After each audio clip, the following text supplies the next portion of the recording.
it's a great pleasure to introduce András Némethi from Rényi Institute in Budapest, who is going to give us his second lecture on lattice cohomology. András? Thank you very much. Thank you. So I would like to continue with the lattice cohomology, the analytic part, but so here started basically today what I want to present, the analytic lattice cohomology. But just a few seconds to recall that what is the definition of the lattice cohomology. So we start with a lattice, or basically with a z to the s, and we fix a basis, and also we have a weight function, and this has some finiteness properties. And using the weight function, we construct. So let's see. I have to find it. Sorry. Okay. So we construct some spaces, a tower of spaces Sn, and then we consider the usual cohomology of all these spaces Sn, and the cohomological restriction will be U action. So that gives a ZU module structure, graded ZU module structure of associated with this tower of spaces. Yes, and basically these Sns are computed using the weight function and the position of the lattice points. Yes, associated with the weight function. And also we have to solve the cubes that if the segment, I introduce a segment if both endpoints have weight less than n, that segment belongs to Sn, and that for any two-dimensional cube we define in the same way the Sns. And then we define the lattice cohomology in this way. In the case of topological lattice cohomology, so that was a link of the normal surface singularity, then we consider the resolution. The lattice was generated freely by the exceptional curves or the vertices of the resolution graph or the plumbing graph. And in that case, the weight function was a Riemann-Roch type expression, was a quadratic function, or yes, associated with the intersection form. We switch the sign, then we have the positive definite, and there is also the twist given by a characteristic element. In the canonical case, that is exactly the canonical cycle. So that was a topological one. And we had a lot of properties of the topological one. Basically was the Euler characteristic, was the Seiberg-Witten invariant, and also we compared with the Heegaard Floer, and say then we continue now with analytic lattice cohomology. And so what is important again here that we fix a normal surface singularity. We assume that the link is a rational homology sphere. And what is important here that we need also the analytic structure, not just the link. So we have really that we concentrate on the analytic structure. So again, we fix a resolution, and we want to define this object. Actually, again, it is possible to define the species structure index or H index. H was the H1 of the link. So a graded object which is indexed by all the species structures. But today I will concentrate only on the canonical one, which is associated basically to the ring or to the local ring of X. So again, we have the resolution, we have the lattice associated with the exceptional curves, and now we start to define some analytic objects in order to have the weight function. So we consider the multi-index or the divisorial filtration. For each EV, each exceptional divisor curve gives a variation, and that gives a divisorial filtration of the local ring. So this is basically here it's FL. For any L, I consider FL. All the functions such that if we pull back the divisor, it's bigger than L. The bigger means that each component, so it's A is bigger than B if the V component of A is bigger than the B component of B. So these are ideals, is a filtration, yes, an L filtration of ideals, and then the Hilbert function is exactly the normal Hilbert function. So the ring we divide by FL, we consider the dimension, and that is the Hilbert function, say L to L, we associate H of L. So that is the Hilbert function associated with the multi-index or L-index divisorial filtration, which is, of course, that the divisors are given by this fixed resolution. So that is the first entry in our definition. And again, here I wrote that is increasing. So we have some properties of H. Also, because it's multi-index, we can consider also the matroid inequalities, matroid type inequalities, and a lot of beautiful numerical properties. What is the point? That if it's increasing, then if I consider this as a weight function, that gives nothing. So no lattice cohomology. If an increasing function, it's not really good to define the lattice cohomology weight function. So we have to consider something else also.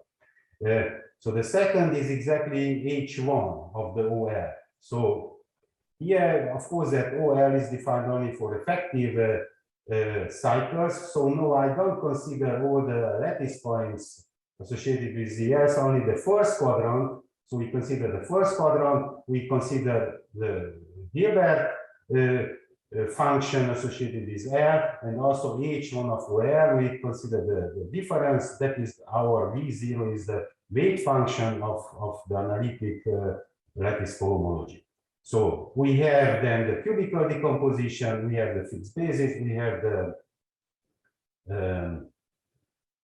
weight function, and then associated with this, we, by the general nonsense, what I presented yesterday, we consider the spaces as SAN, and we have the analytic lattice cohomology. This is associated with the canonical species structure. I considered only the OX algebra, the local algebra of X. If we want all of them, then exactly as yesterday I explained, we go to the universal Abelian cover, we go to the local algebra of the universal Abelian cover, we consider the filtration there, that will be also L dual indexed by the dual lattice, and then everything can be generalized. Of course, that this OL also should be replaced by some line bundle, shifted line bundle, but I will not enter in this equivariant case. Today I try to explain only the associated with the canonical species that all with H equals 0. Because that is basically associated with the local ring of OX and not the equivariant version. So that is now, right now we have the definition of the analytic lattice cohomology. Again, this is interesting if it's good for something. Yes, it's not just the definition, if we can find some interesting properties. Let's see some facts, so some properties. So the first, of course, that is very important, that we have to check that it's independent of the resolution. And this is true. So if we blow up and we compare the two resolutions, then we will find that the lattice cohomologies are isomorphic. So it's independent of the resolution. It's an analytic invariant. It's an analytic invariant of the local singularity. And what is exactly? So it's a graded ZU module. Yes, and that is the usual definition of the Euler characteristic. Yes, the minimum of the weight function and plus the alternating sum of the ranks of the reduced. Okay, here it's missing something. So we consider the tower and also the reduced part. And so that is the reduced part has finite Z rank. And so then we consider the alternating sum of the ranks, and also from the tower we consider the minimal element of the tower, and then that is the minimum of the weight function, and this is the Euler characteristic, the general definition. And what we have, that the Euler characteristic of the analytic lattice cohomology is exactly the geometric genus. So that is actually what we hoped or what we wished to have. So that is the actually categorification of the geometric genus. And so let's see some properties. Let's how we can relate, say, the first properties, how we relate the analytic lattice cohomology with some analytic types or with analytic properties of the singularity. The first is that rationality means exactly the vanishing of reduced part. So that means that again we have just the tower. That all the SNs, that means that all the SN spaces, the tower spaces, all the SNs are contractible. That means exactly that the singularity is rational. And again, there is another, if we want to compare the topological and analytic lattice cohomology, so we consider the analytic lattice cohomology of the germ, and here of the topological one for the link, and they are isomorphic in the rational case, minimal elliptic case, weighted homogeneous case. So in a couple of cases, then the analytic type is pretty nice. And but here's some I don't know. Okay. And that here it's an important remark that in general the analytic lattice cohomology reflects the analytic structure of the germ. So if I fix the topological type and if I modify the analytic type, then the analytic lattice cohomology reflects this modification. And this is exactly what I want now to explain. But before I do that, I want somehow, I want to somehow to show you give some visualization of the cohomology. So let's see what is exactly, a little bit I explained last time, but let's repeat a little bit. So already the H0 can be very interesting. So what is H0? These are exactly the H0, so the connected components of the spaces Sn. So what is the meaning of this? That for each n, I consider the spaces as Sn, and I consider the connected components. If it has only one connected component at the level n, then I put a dot. Otherwise, for each connected component, basically I put a z or a dot here in the picture. And then if Sn, the I connected component of Sn is included in the J connected of Sn plus 1, because they are, yes, this is bigger, yes, then I consider an edge, and that is actually the U action in the cohomology. So if two components at level n merge, then this will be the local picture. Of course, that in Sn I might have, so this connected component enters in this one, that survives, but maybe some new components at level n plus 1 will born or will appear. So somehow H0 structure looks like this, that at every n level, that is n level, that is the n plus 1, this is the grading. For each dot or for each connected component, I have a z, and somehow the inclusions give the U action, what it's basically I make here by some edges. So that will be some visualization or some picture of H0. Actually, even more than the H0. Actually, this is called the graded root of that, what I didn't really define, but now you see that is somehow it's a graded, and also looks like the root of a planet. So this is what I will use to explain the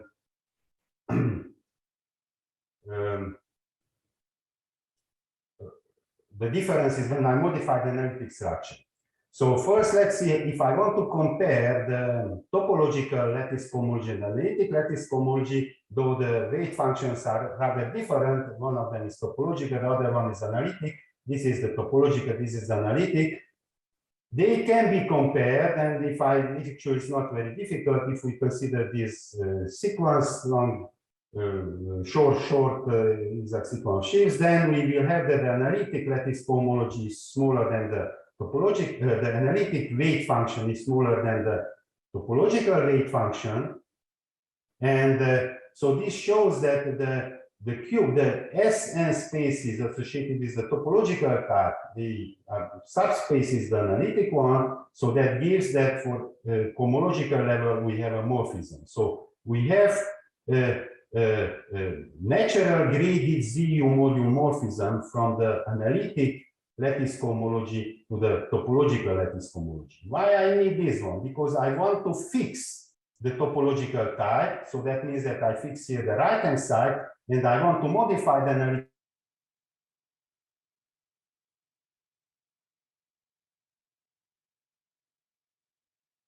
So I want to compare all of them with the topological type. And it's luckily this graded homoomorphism exists. And so let's see some examples.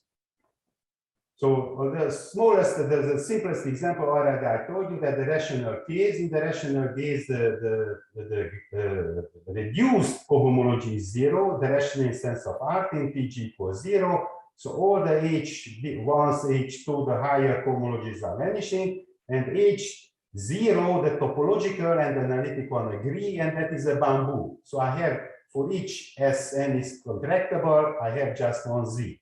So at level 0, 1, yes, that is exactly Artin criterion that the chi should be bigger than 0. So starting from 0, I have a bamboo. The next is the minimal elliptic in the sense of Laufer. So that means that chi is bigger than 0, but it's not rational. In that case, again, the higher, okay, here, also the topological and also the analytic lattice cohomology is vanishing for higher cohomologies. And at 0 level, again, they are the same, but at 0 level, I have 2 components, and after that, they merge, and then I have only 1 component. So that is basically the structure of H0. What I would like to emphasize that basically here, all these dots, these generators, they are generated by important cycles in the lattice. Yes, that is the 0 cycle, and this is exactly the minus of the canonical cycle. Yes, canonical, the C1 of the canonical class. So this will be in some sense important, or in all the time we can follow somehow the analytic type, or how we modify the analytic type, what is happening with these important cycles. So I take a more complicated elliptic, the weakly elliptic, which is not minimal elliptic. In this case, the length of the elliptic sequence is 1 in the sense of Laufer and Yau. But what is important that actually in this case, we fix the topological type. That is, say, with this graph, I fix the resolution, I fix the topological type. That will be a Seifert-3 manifold, yes. Then, if I consider all the possible analytic structures, the PG can be 1 or 2. And if I analyze the topological type, then this is the root. Here, the left-hand side, we see the topology, again, the higher cohomologies are vanishing. And at A0 level, again, I have to consider only the connected components of the S-n species. Starting from N0, I have here 3 connected components, and after that only 1, so will be contractible the space. Here the generators at the topological level are the 0, the minimal cycle of Artin, and this is the minus of the canonical cycle. And what is the important thing that I have 2 different, actually I have continuous families, but somehow if I roughly say stratification of the analytic types, I have a Gorenstein, so that is very special, Gorenstein analytic type. In that case, PG equals 2, and the analytic lattice cohomology is the same as the topological one. And I can consider the generic analytic structure, that is a non-Gorenstein one, and in that case, PG equals 1, and this is what we see here, that is the analytic lattice cohomology. What is missing, exactly I wanted to emphasize, is missing exactly this K. This K is realized here as a section. It should be in the Gorenstein case is realized, in non-Gorenstein case disappears. So that is exactly somehow suggests some modification in the analytic, yes, some how we can miss, or how we, some cycles what cannot be realized in the corresponding analytic type will disappear. So here already we see the difference, exactly this PG jump, somehow we see also at the level of lattice cohomology. But it's even more interesting that I want also to show you an example when not just the PG, even more information we have in the lattice cohomology. So I consider this non-elliptic case. So here the minimum of chi is -1. So the topological lattice cohomology starts with height -1. And what is interesting here that the topological lattice cohomology, H2, 3, they disappear, but H1 is non-zero. So that is also yesterday I showed you that is the first example, maybe the simplest example when H1 is non-zero. And H0, this is the shape of H0. So I have here two components Z and Z at -1 level. Then they merge at level 0, but to new the 0 and minus k appears, and after that everything is connected, and it's an infinite bamboo in the vertical direction. And here we can consider, actually this is the classification. We classified, say, a discrete classification in some sense of the analytic types, with this topological fixed topology. And we have three families. Two of them are very special. One of them is a Gorenstein. Actually, it's a complete intersection, price quotient, complete intersection, and has PG equals 3. And what is interesting in this case that the minimal cycle, the maximal cycle is the pullback of the maximal ideal. That is a very important analytic information. And actually, the pullback of the maximal idea and the powers of the maximal idea, that is the Hilbert somewhere function. And so that is somehow the maximal cycle is the starting point, how to understand this, the functions, that these are the linear functions. And actually it's not the Artin cycle, that is the Artin cycle is the topological candidate, but in this case the Artin cycle is missing. And so it cannot be realized algebraically or analytically. And this is here is the first case. A is the root or the lattice cohomology of this analytic type. The other one is a Kulikov or Kodaira singularity. There is a special construction using the Winter's method, using projective curves, the formation of curves, and the Kulikov or Kodaira construction gives also a local singularity together with a function. And in this case, the minimal cycle of Artin can be realized by the linear section. And again, this is not Gorenstein, and PG equals 3. Again, the same PG. This is the second picture is the analytic lattice cohomology. And also we have the generic analytic type. In that case, PG2 is smaller, and also Zmax is very high. And here, this is the lattice cohomology, analytic. And just I want to here to emphasize that you see in the Gorenstein case, the minimal cycle is not realized. Exactly that leg is missing here. It's Gorenstein, so this ZK, this K can be realized because it's Gorenstein. In the second case, it's not Gorenstein, exactly that leg is somehow missing. In the third case, also the minimal cycle is missing because its Zmax is high, but it's not Gorenstein, also the K leg is missing.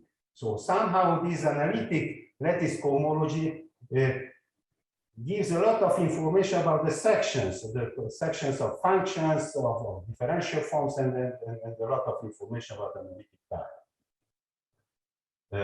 So this, and also we see that here in the first and second PG is the same, but this is somehow, you see that these graded roots are graded trees are not the same. So yeah. Okay, so so here is what we want to do. So here let's formulate a little bit more about this example, or in general, I have a lot of examples here, I just presented one, that if I fix a topological type, that means that we can fix also, we fix the corresponding topological lattice cohomology, that what we can say about this, all the possible analytic lattice cohomologies if I vary the analytic types. And the first is that this actually, it's a submodule. In the previous page, I showed you that there is a ZU module morphism, but it was not clear that it's injective. So right now I'm working on this to prove that actually this is a submodule. So here in this picture, it's very clear that all this on the right-hand side are submodules somehow of or at the level of here, the picture is clear that somehow sub trees of the topological. So these are injective, and also it's very important. So we would like to understand all the possible. So that is the goal. So that is actually conjecture, the the problem that we would like to characterize all the possible sub-ZU modules of the topological object, which can be realized by some analytic type. Yes, in this case, for example, in this case, I have exactly 3 objects here as a sub-trees, say here, and they can be realized.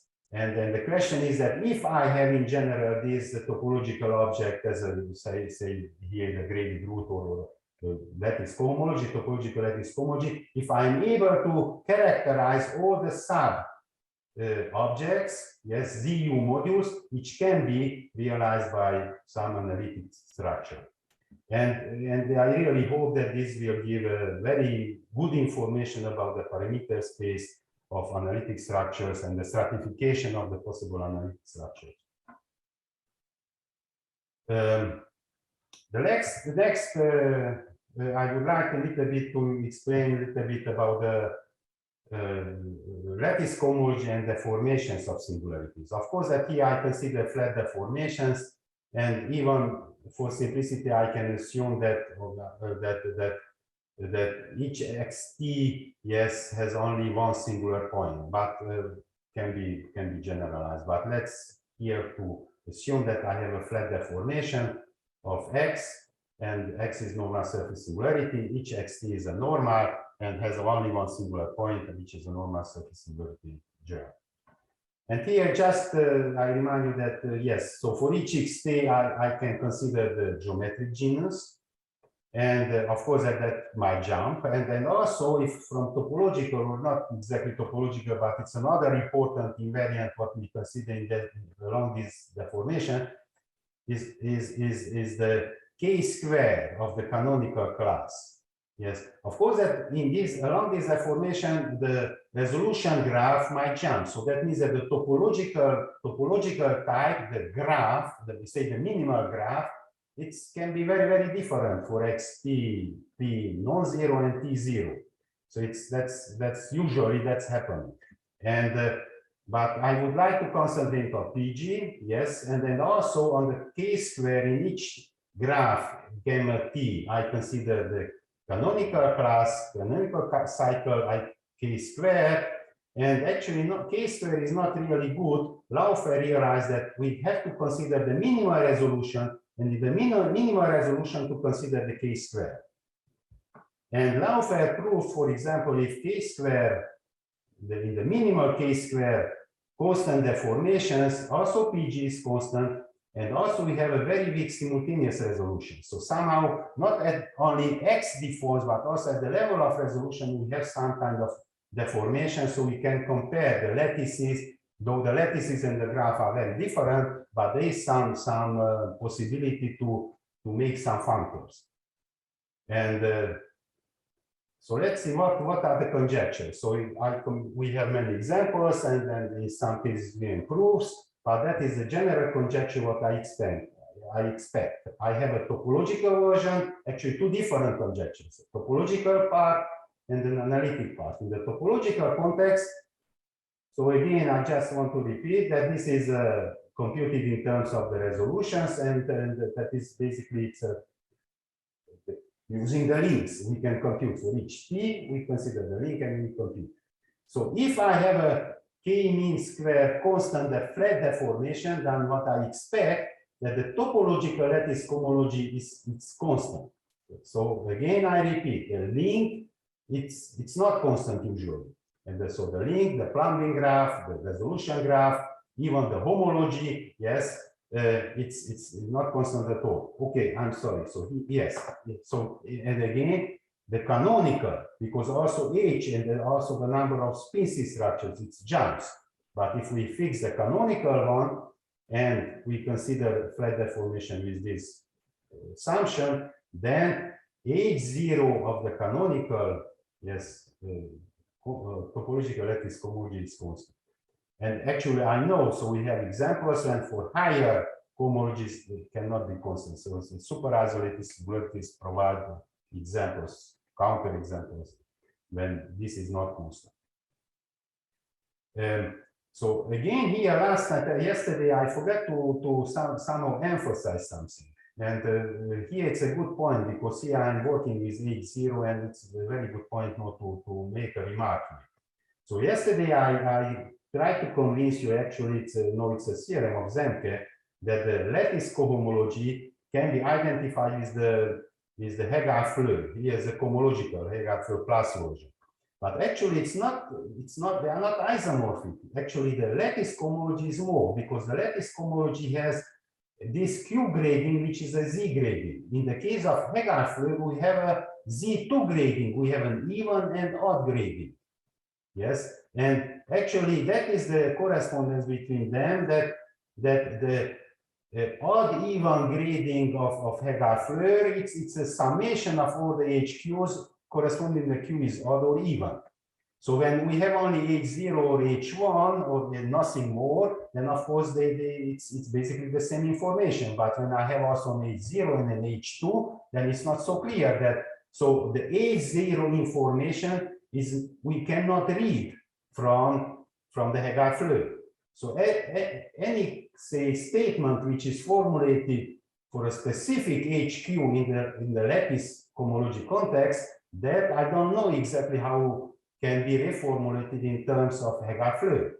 So that is here is a big advantage or plus, yes, from of the lattice cohomology. For example, in this statement, I know that H1, H2, all the others might jump, but H0 stay constant. Somehow the H0 is here the jolly joker.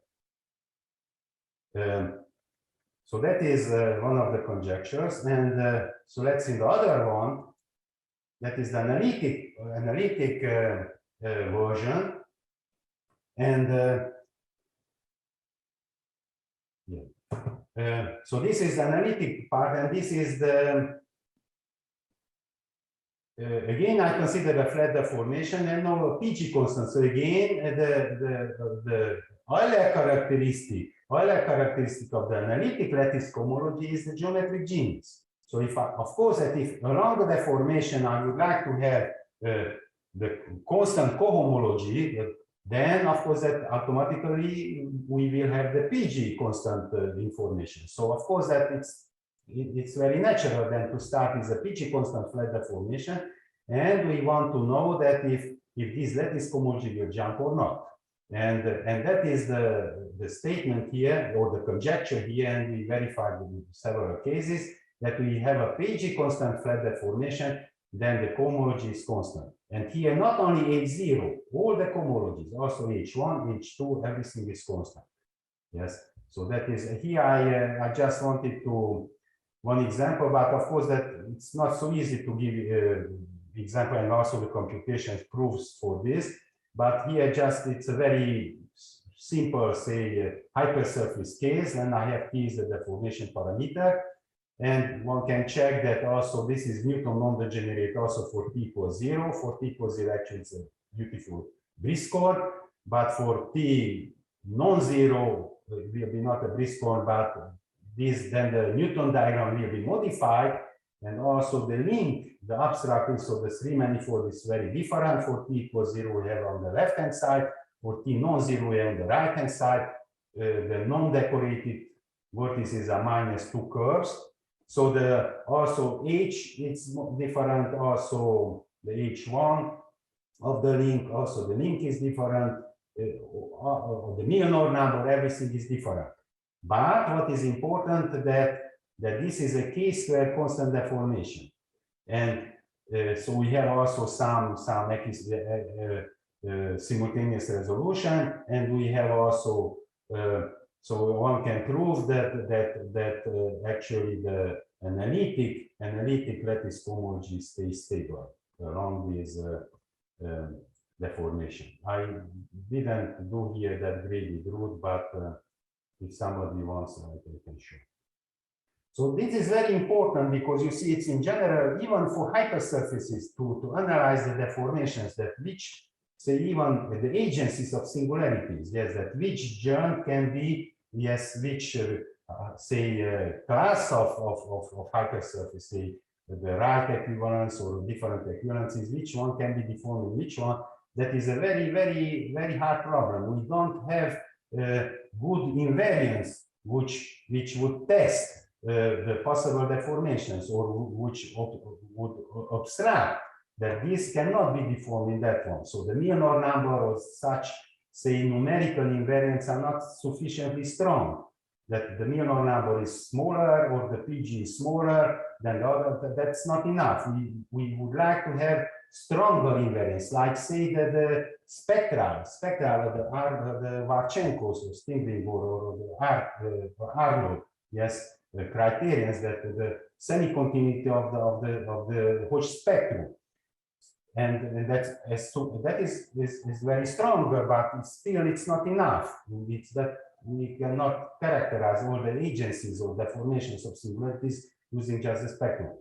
Where this is a new possibility, completely new one. Again, is sufficiently rich, because if we just look at some this kind of pictures and how they deform, and then we have a lot of information here graded, and then each grade, it's a lot of z's, so it's sufficiently, and also we have to keep also the ZU module structure, so it's sufficiently strong and sufficiently rich to be able to say something strong about the agencies. So right now we are testing these properties. So the next is how to compute, because of course that here it's just using the original definition. It's very hard. So that it's very hard to compute that if I have a, say, even the topological level, if I have a resolution graph is 10 vertices, then I have a lattice with rank 10. We have a, even if I just consider the Riemann-Roch expression, then I have to analyze a lot of inequalities. That's very hard. So that's we have to invent new theorems and methods to compute. And this is basically the reduction theorem. I want only I don't want to make it very precise. That what is the point that in the original definition we have to consider the lattice, yes, and then the rank is exactly the number of vertices. But here we can reduce. So say to the number of nodes of the graph, that already much less, or even the bad vertices in the sense what I explained yesterday.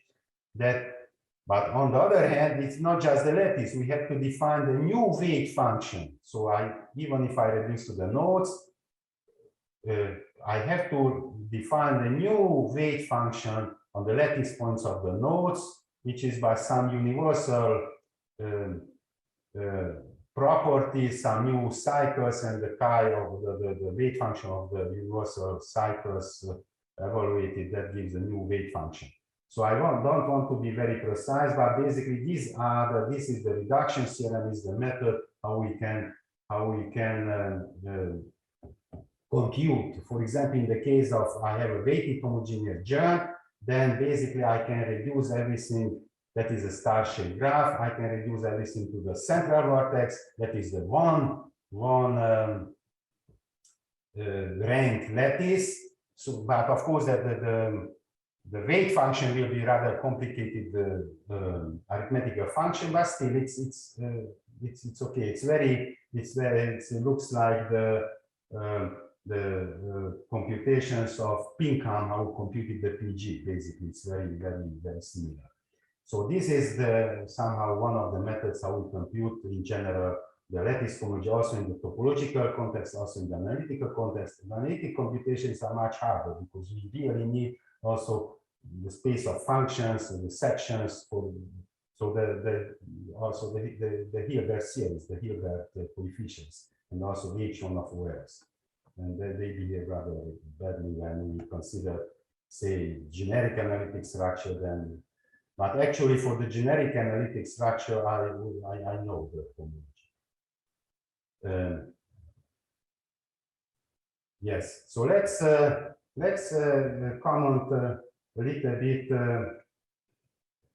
other dimension. I don't know if there is any question about this, because now I stopped with the surface case and I go to the higher dimension. If there is any question, we can discuss, but otherwise I go to the other dimensions. So the point is that the analytic lattice cohomology can be extended or can be reformulated, or we can define also in any other dimensions.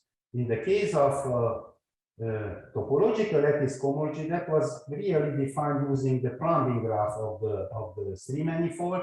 That was defined only three manifolds associated with plumbing graph, negative definite plumbing graphs. The negative definiteness is not very essential. That can be maybe dropped, but here I explained only the negative definite part. But actually that was defined for three manifolds, and it's not so clear that how to extend. At the end of the talk again, I will come back to the topological part, but that's basically is a three manifold object. But how we define the analytic lattice cohomology, actually that can be extended, and it's very interesting that so we consider this definition of the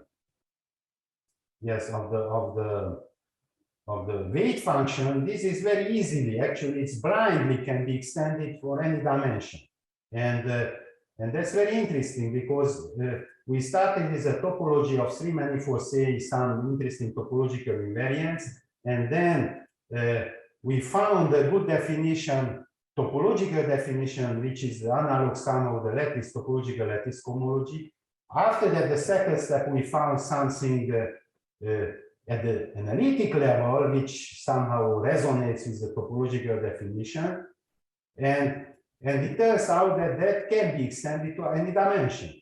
So here is the definition again, that I start with an isolated singularity. Say the dimension it's 2 or higher.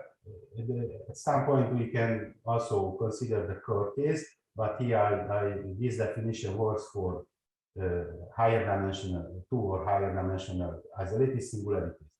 And again, we consider the resolution, we consider the exceptional divisor, we consider the lattice, lattice of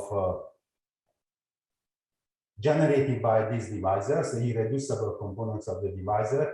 Right now, we don't have intersection form and something like that. Of course, we don't have, say, the analog of the topological part, but what we have again a divisorial filtration. So we have an L index, that is the lattice for each divisor. Say we have a divisorial filtration associated with that L. Yes, that is exactly defined in the very same way. We consider all the functions such that the pullback of the function, the divisor of the pullback should be bigger than L. And that gives a filtration these ideals of the local ring. We can consider again the Hilbert function or the Hilbert coefficients, of this filtration. And also we can consider Hn-1 of OR. Yes, that is, again, it's a well-defined object. It's a finite dimensional by general notion, because this is isolated local singularities. These cohomology groups are, finite dimensional. So again, we can consider the weight function, analytic weight function in this case, as a difference of these two, H of the Hilbert coefficients and of these cohomologies, Hn-1 of and that, by general nonsense, by our construction, provides a lattice cohomology. And again, a definition, of course, it is simple, or we can, actually I can have any weight function and I say that, okay, I have a cohomology, but again, the test is that if it's good for anything, good for something. The point is that in this case also we can prove, that is the first fact here, we can prove that that is independent of the resolution. And right now this proof, it was not so easy. In the case of surfaces, of course, that if I want to compare to resolution, I have to check only a blow up, the blow up vertex or blow up edge. And that was, okay, also that was a work to prove that that is independent, the cohomology is independent of the blow up. But here we have to use really the Wolodarczyk's theorem that how we connect two arbitrary resolutions, and then using that, indeed, one can prove that this is a good object. It's independent of the resolution, so it's an invariant of the isolated singularity. The second statement is that this Euler characteristic defined in the very same way, using the tower and the reduced part, actually it's hn minus 1 of OX tilde, exactly what, say, the stabilization of this second term here.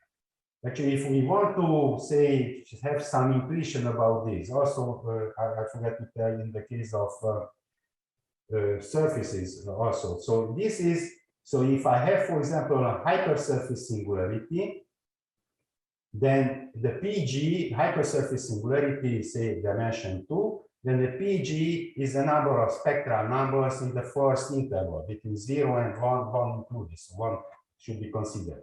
And this is the same also here. Also, in this case, the spectral numbers are between 0 and n plus 1, or yes, and then this is the first interval, the number of spectral numbers in the first interval.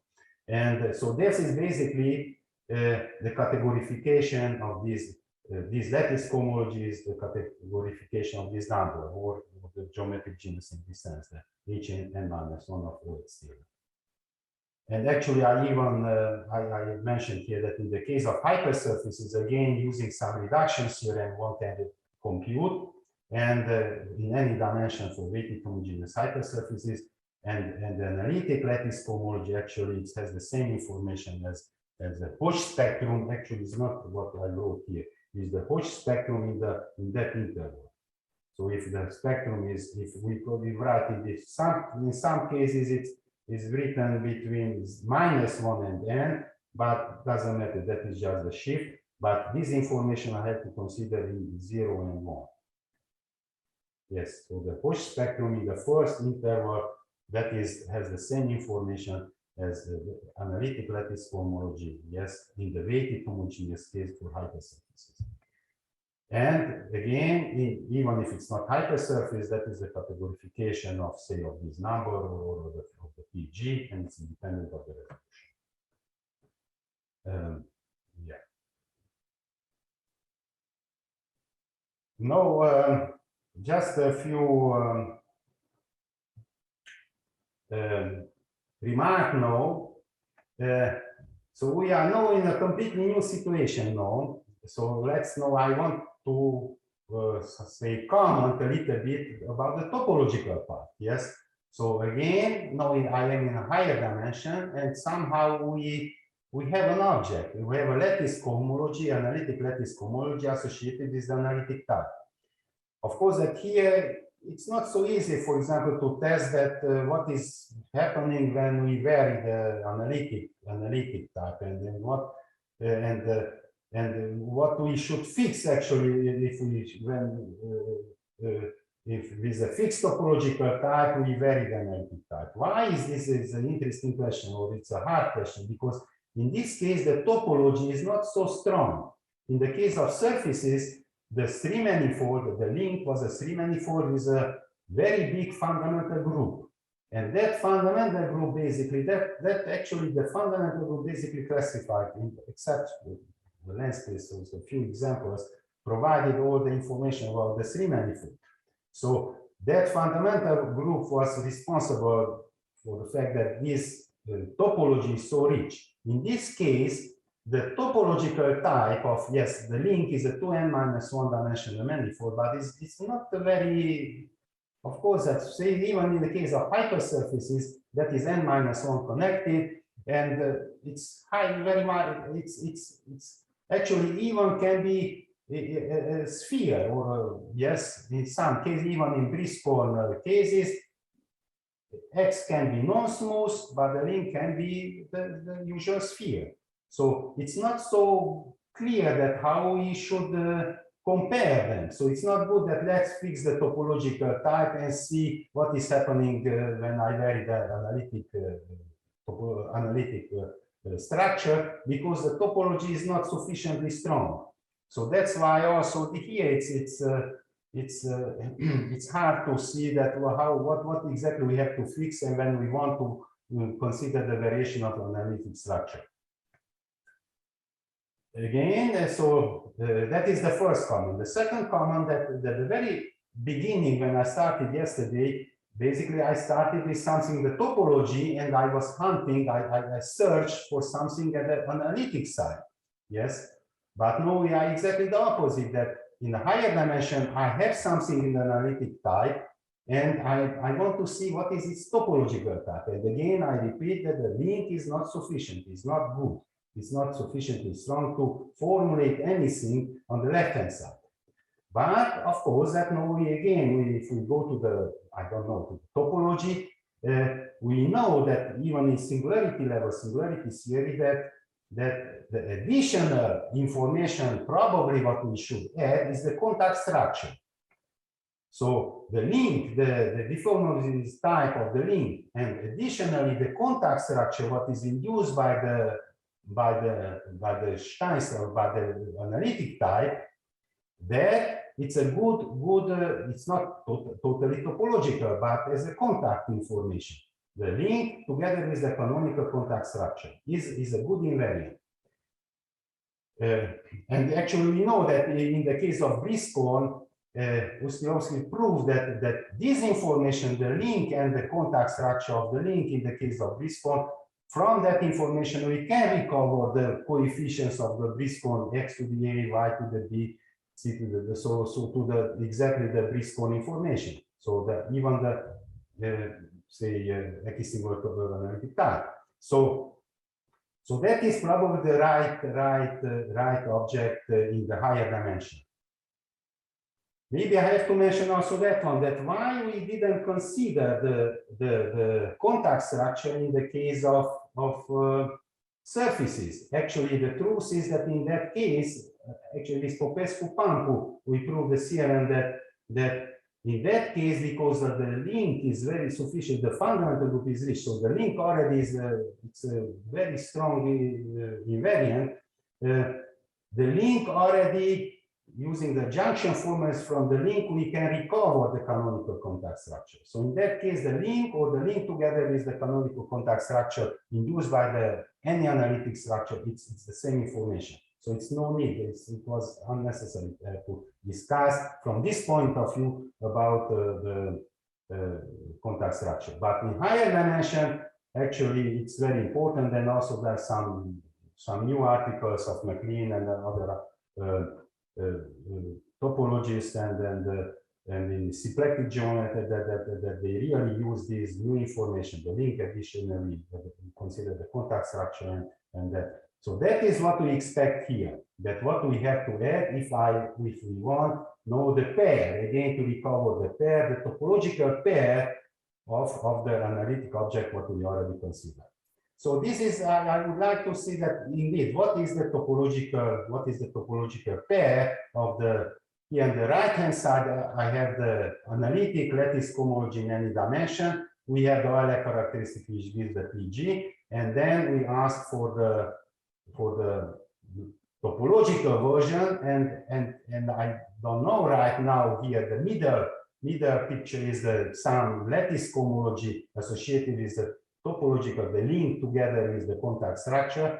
Right now, I don't know the definition, but actually there is a candidate which is in the literature, that is the embedded contact homology, which is of course that we know that the embedded contact homology it's isomorphic, or it can be identified with the Heegaard Floer and with the monopole cohomology, and now right now also with the lattice cohomology in the case of n equal 2 or for 3 manifolds. But the embedded contact homology actually is defined even in higher dimension. So that is possibly one of the candidates here for the which should be paired exactly how I did before for a surface case. That would be very interesting to see that all these analytic for any analytic type, if I consider the analytic lattice cohomology, that can be embedded or not in the higher dimensional embedded contact homology. And also to see the Euler characteristic and compare the Euler characteristic and formulate, say, some nice analytic structures probably we will have identity of the analytic part and also the topological part. So that is a long-term project. What I would like to know. I don't know what we should do. So that is the higher dimensional case. And also today I will not mention the curve case, but also there is a version of the curves. There is also a version of the curves, but also we will consider, we will put some on the article, some articles very soon. Actually, it's already written article. Of course, that here we have to modify the analytic weight function a little bit different because it's not the divisorial filtration. So we have to consider different one using the normalization, but it's basically it's pretty similar. And also here we would like to use this analytic. It's very interesting that how it behaves with the deformations and to the agencies. Yes. So basically. I will stop here and thank you for.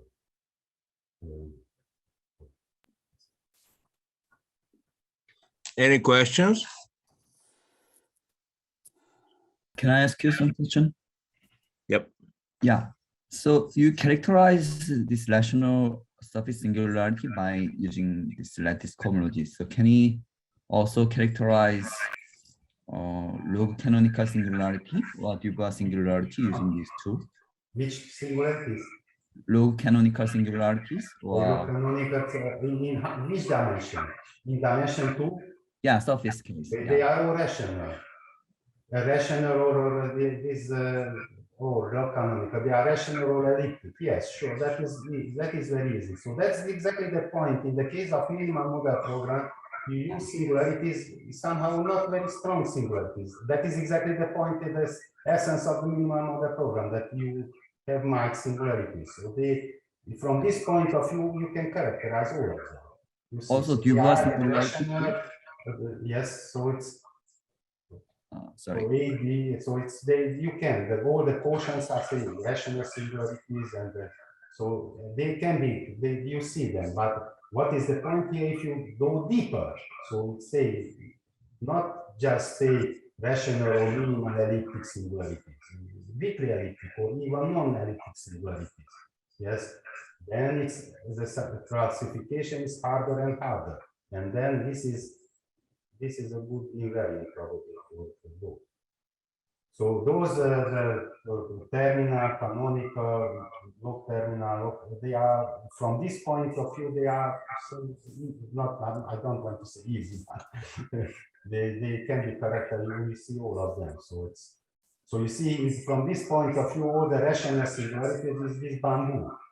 It's the lattice cohomology is the bamboo, and yeah.